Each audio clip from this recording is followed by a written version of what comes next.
Hello world. Well, I finally did it. Finally went and switched from R-22 to 410A. So this is my first R-410A system. A little Goodman, 2-ton Goodman with a little scroll in it. Pulled it down to 50 microns overnight. This is startup right now. We got 5.97 amps. Things running real quiet. Camera's at about 1 foot right here. This is about 2 feet. And this little baby is quiet, man. I'll tell you, this is a nice little unit. This Goodman, it's got a dryer in it. Had to put a couple extra dryers on this system because it house is like 35 years old. You have to use existing piping. So 5/8 and a quarter was the existing piping, so I had to check the spec book, and it's okay up to 24 feet, so all that kind of good stuff. So anyways, I had to flush the lines with that liquid flush stuff, that RX11, which is a joke.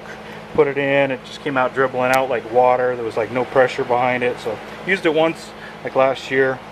It was really good on a little refrigeration unit, but on this AC lines, man, it was pretty terrible. If anybody knows any better flush, hey, give me down there in the comment section.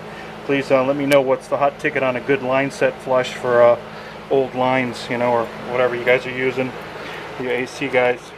Anyways, got a nice put in 3/4 up to the 5. The existing was 5/8 a quarter. Used 3/8 and 3/4 to the unit, you know. So put this little guy in the corner here. So anyhow, pretty tight install. The unit, I guess, is 23 by 23 square by like 25 1/4 tall on a 24 by 24 slab. Pretty tight little install over here, to say the least. Gonna do a line set cover on it in a minute here. Just running it now. I got about 10 minutes, 17 minutes on the run time here on this old baby. Amps are 5.94. Pressures are, see if we can get, pressures are 119 over 260. 119 over 260. 120 over 260. Ambient out here is about 70 degrees, maybe a little less. So that's running real cool. So anyhow, 5.8 amps. Looks real nice. And here's the welding. I don't know if you guys can see it, but I had to do some tight ass stuff. I can't even see it anymore. Anyways, straight L 3/4 with a regular 3/4 in there onto the 5/8. Tight as I could get up to the wall. I couldn't get any tighter. Unless you guys got any better ideas. That's as tight as I could get it.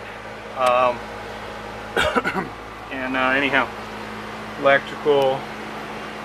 This was a prepped out house from 35 years ago, so flush the lines. Some tight bends there. You can check out my liquid, a little bending there. Sight glass. I'll have to see what see how much sight glass is on this little baby.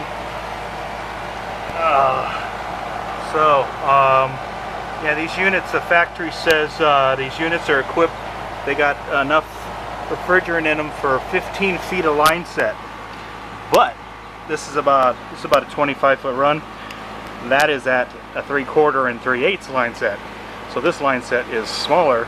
So I thought I would have to add refrigerant, and I don't.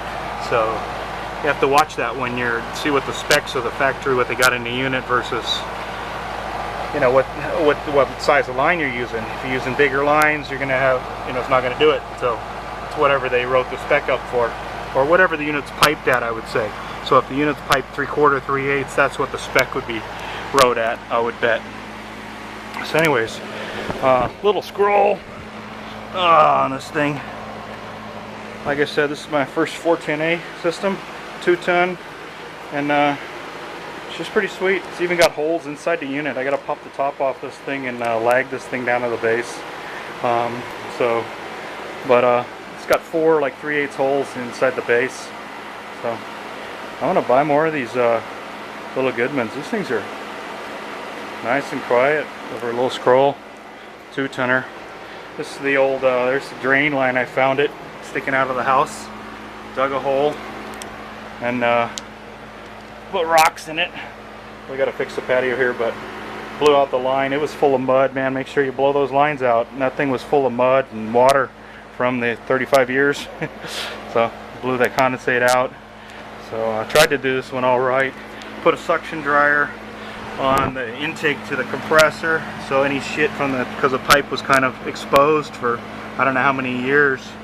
That's why I flushed it. And the other end up at the furnace closet, I put a liquid dryer, you know, before the TXV. So hopefully catching any shit coming or going, you know.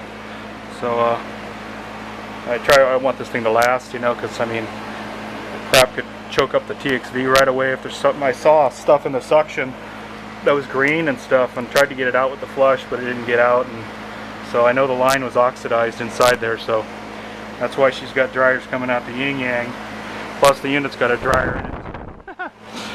Don't like doing 3 dryers, but hey, you got to do what you got to do. Anyways, so big enough capacity, shouldn't have to worry about it.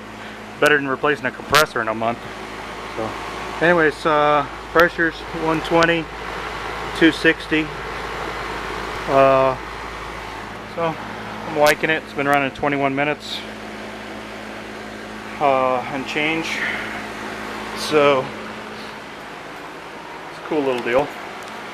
But anyhow, here's a little back out on the whole deal. Right now I am about 1, 2, 3, 4, about 4 or 5 feet away from the unit, and pretty quiet. There's about 2 feet away from the unit. So, and that's no blanket on the compressor. It's just a straight up scroll. Using a nice Copeland scroll in this thing. They have on the cover, you got right on here, powered by Copeland scroll. So I got that little 13 Seer. Anyways, all right, guys. Thanks for watching.